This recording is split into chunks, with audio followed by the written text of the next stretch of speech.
Kim Possible was a Disney show about a high schooler who saved the world in between classes. It debuted in 2002, ran for 4 seasons, and even spawned 3 movies, which included a live-action one in 2019.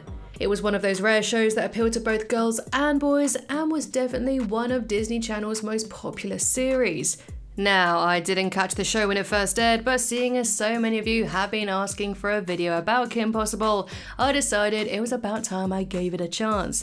And I must say that despite it ending 15 years ago, it is so clear why so many people are still fond of it today. It was while watching that I realised how well the show holds up. The action fight scenes are fast and fluid, the villains are fun and memorable, and it also has the best theme song ever. I'm Kim Possible. In fact, I was so inspired that I even got myself a Kim Possible style makeover for this video. And while I didn't grow up with Kim Possible, she does remind me a lot of Buffy the Vampire Slayer. She can do incredible things, but she still has that relatability. And like Buffy, Kim has to save the day while balancing a social life, homework, dating, and even cheerleading. Yeah, she can kick ass, but she's so much more than that, which I'm going to talk about today. So this is the life of Kim Possible. Oh yeah, and if this video gets, let's say, 4,000 likes, I'll go ahead and make a video on everyone's first ever crush, Shigo. So let's begin. Her childhood. Before she was a cool-ass spy, Kim was just an ordinary little girl, so you may not be shocked to find out that she was terrified on her first day of preschool.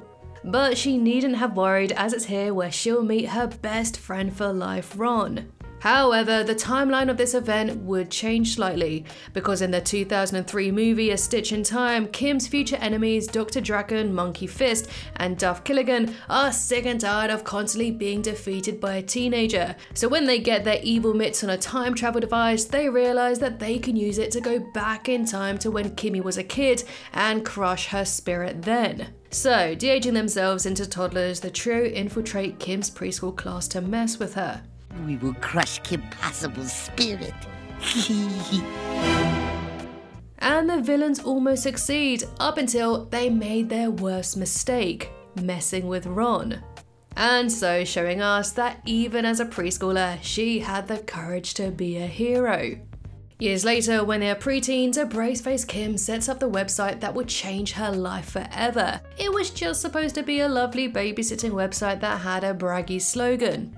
She can do anything. Yeah, you know, it sounds a little braggy. It's like a commercial, Ron. It's supposed to be braggy. After this, Kim then tries out for the cheerleading squad, where she shows off her impressive athleticism and is reluctantly let in by head cheerleader Bonnie. You make the squad. Barely. Yes!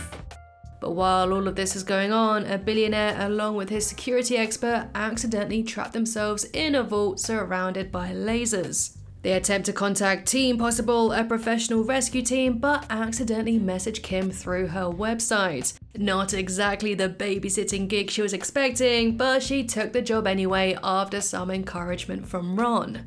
Your website says you can do anything. Now it sounds braggy. So, using her gymnastic skills, she dived and dodged through the lasers, got to the device and shut it off. And so commences her work as a freelancing action hero. I should also mention that in the movie A Stitch in Time, she also meets her future self here, as well as a giant gorilla. But let's not complicate things even further, and let's move on. Her family. It certainly wouldn't be easy to be the child of a brain surgeon and a rocket scientist. Mom, you're a brain surgeon. Dad's a rocket scientist. What am I? Detention girl. Combined with the fact that her little brothers Jim and Tim are also geniuses, it could feel pretty daunting to be in a family of overachievers. Especially when Kim herself is not as academically gifted as them. But let's not get it twisted, Kim is certainly smart, but just not brain surgeon or rocket scientist smart. But that's okay, seeing as discussed, Kim's talents lie more within athletics than a bit of algebra. And although Kim is risking her life every single day doing dangerous missions, her parents are surprisingly chilled about it. Supportive even. How's my teen hero? Moderately bummed. Draken got away. Well, I'm sure you'll get him next time. In fact, her family have even joined her on a few missions and have helped her on a fair few occasions. Jim and Tim may seem like annoying brats, but their invention saved Kim from being enslaved to Dr. Draken's mind control in season 1. For dweebs, you guys are pretty amazing. And in season 2's A Very Possible Christmas, when Kim sets off to find a missing Ron, her family come to the rescue, arriving just in time to save Kimmy from a giant snake. Just like the tug of war at the Possible family picnic last summer. Therefore showing us that the Possibles will always have each other's back, no matter what. Kim Possible is regarded by many as a feminist icon, teaching a generation of little girls that they can also be tough and stand up for what's right. But this bravery and resilience in her character doesn't come from nowhere, it's embedded in her DNA, as it seems that Kim comes from a long line of strong women. In her youth, Kim's granny even trained with the Shaolin monks to master the art of Pang Lang Quan Kung Fu. She was also the first ever woman to compete in the Navy's underwater demolition training program, so it's no wonder why Dr. Draken brainwashed her in order to take out Kimmy. Although this did majorly backfire when the spell broke and Nana opened a can of whoop-ass on Dr. Draken. And damn, Nana's got some moves. It seems that Kim's mother also knows how to handle herself, as in the season 2 episode Mother's Day, Anne Possible joined her daughter on a deadly mission. And even though Anne wasn't the most experienced sidekick, she had her daughter's back by saving her from being eaten by a blob monster. Well, not exactly the way I thought we'd spend the day. But we spent it together. No matter what. So, as we move through this timeline video, I thought that seeing as Kim Possible is an episodic series, it will be a lot clearer for you and me to break her life into sections. Therefore, let's get into her relationship with Ron. Although Kim and Ron have been best pals since kindergarten, they discovered a whole lot more about each other in the episode Mind Games. Here they switched bodies and walked a mile in each other's shoes. You're me? I'm you! They were more than willing to trade back after discovering Ron's secret bullies and Kim's impossible activity schedule. Kim. So it seemed that the two gained a whole new appreciation for the challenges that each other face on a daily basis. And it also meant that Kim could even help with Ron's bully problem. I went back to D-Hall, gave some sensitivity training. No big. These two spent 3 seasons as platonic best friends with only brief moments that may suggest that there may be something more, such as in the mutilator incident from season 3's Emotion Sickness. This causes Kim to be stuck in love with Ron as he was the first person she saw. I'll see you after class.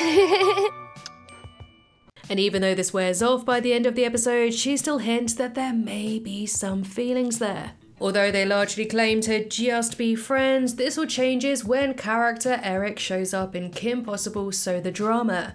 Did I mention we've known each other since pre-K? Good times. Good times! Eric quickly charms Kim and Ron is left missing his best friend while realizing that there's more between them than he originally thought. And even though Kim had already explained that she didn't see Ron as a boyfriend, there was still some hope. And it's by the end of the movie that Kim and Ron show up to prom together. No one is surprised, as it seems that everyone else at school shipped them as much as us. The two finally kiss and it was so cute, so much so that this was supposed to be the finale of the entire show, and it would have worked. But due to popular demand, this series was renewed for a 4th season. You okay, so-called boyfriend? Kim's enemies. When she's not dealing with homework, Kim is dealing with supervillains all around the world. These range from the laughable to the downright dangerous. But there is one who, rather than take over the world, would rather take over the high school. Bonnie Rockwaller wants nothing more than the popularity she already has, combined with the trait of wanting to mess with Kim at every opportunity. But one mission leads them into getting a little bit closer, so close in fact that they're literally stuck together. Unlike you, I have a life and things to do. So Kim has no choice but to suck it up and third wheel on Bonnie and Brick's horrible movie date. She even has to run alongside his motorcycle that has no sidecar and not leave on a mission right away because Bonnie is so preoccupied. But by being stuck together, it makes Kim and Bonnie see each other a bit differently. Kim gets the chance to meet Bonnie's terrible and demeaning older sisters, and Bonnie learns what it takes to be a world-saving hero. And while they're definitely not friends by the end of the episode, it's still one that deepens their understanding of each other. This is too weird. Jinx, you owe me a soda. I don't think so. But compared to Bonnie, Kim's other array of problems are a whole lot bigger. Dr. Draken and Shigo, for instance, are Kim's biggest threats on a daily basis. But that's mainly due to Shigo and Draken's incompetence. But interestingly enough, Draken and the Possible family have a history way before Kim ever existed, as it was revealed in a season 1 episode that Draken and Kim's dad James had been friends since college, but when James and their other friends laughed at Draken's attempt to build robot dates, it caused a rift between them. No one discovers about this connection until Draken kidnaps his old college buddies to prove his success about the robots. And Draken is also shocked to find that Kim is James's daughter. He's the guy from college? My arch foe. Well, he didn't used to be blue, I can tell you that much. But Dr. Draken and Shigo's relationship with Kim and Ron is anything but simple. They aren't always enemies, in fact, sometimes they are even allies. Hell, in one episode, Ron is even the one that becomes the bad guy. In the season 3 episode Bad Boy, Kim and Draken are affected by a helmet called the Attitudinator, and they switch personalities. Draken's bad side is sucked away, leaving only the good, and Ron becomes an evil, crazy genius. And as it turns out, Ron is a far better villain than Draken by far. In season 4 Stop Team Go, Shigo is affected by the same Attitudinator helmet, and she becomes super nice. You're silly. I'm silly.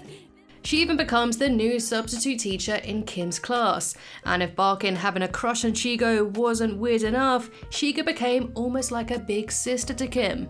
And while it is fun to see the villains in a different light, it just didn't feel right until they returned to their normal naughty selves by the end of the episodes. Now obviously there is so much history, plot and insane adventures involving Shigo and Draken.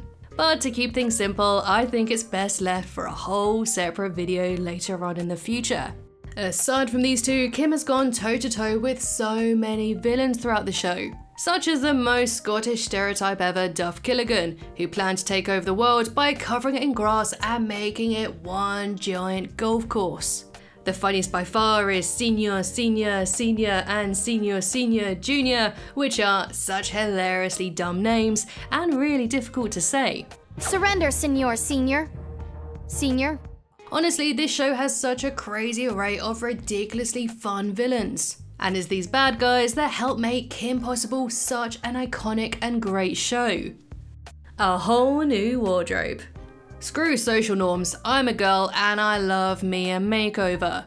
And although Kim's mission outfit, which is a black shirt and cargo pants, is so iconic and might I say so on trend right now, I do love her new outfits, like the one in So the Drama. When Kim needs to rescue Eric from Draken and Shigo, Wade introduces the new battlesuit. This suit enhances her already insane martial arts skills to superhuman levels. Ooh, Kimmy got an upgrade. Not bad, huh? As well as giving her several special abilities, like invisibility and superhuman level jumping skills. Kim also uses the battlesuit against Dr. Demento at the beginning of season 4, but his excitement for the technology leads him into stealing it. And this is when I get excited, because she gets another wardrobe change when her regular mission outfit gets ruined, and she needs a new look super fast. That's what happens when you buy off the rack. And after going through a variety of failing outfits and failing missions, things start looking up when she gains a whole new outfit that remains with her for the remainder of the show. The look actually works, and it totally bugs me to have to say it. And looking at them right here, which one is your favorite? Let me know in the comments. Kim's ending. Now, as I mentioned earlier, the show was originally supposed to end with the 3rd season, but it was brought back with a 4th one, and this season really explored Kim's and Ron's relationship. And the reaction to the 4th season ranges wildly, from some calling it the best, while others regarded it as the absolute worst. And seeing as this video is a general overview of Kim's life, I don't really want to get bogged down in all of the here's, why's, where's, and, you know, critiques of it. But honestly, I would love to do a retrospective of it someday and really review and analyze every single season and episode. So do let me know in the comments if you'd be interested in that in the future. So the 4th season ended with a double episode finale called Graduation. After everything, the final showdown wasn't even against one of Kim's main villains. Instead, the final battle was against an alien called Warmonger, a powerful warrior who has incredible strength. In the series finale, she kidnaps Kim and Dr. Draken, leaving Ron and Shigo to team up to save them. So to stop the alien invasion, Ron finally gains control over his mystic monkey power when Kim is down. And luckily, by the end of the episode, the world is saved, leaving Kim and Ron to drive into the distance with a bright, bright future ahead of them. And so we've come to the end of the video. If you'd like to see Shigo's timeline, then let me know in the comments. But for now, thank you so much for watching. Please subscribe and like, and I'll see you in the next one.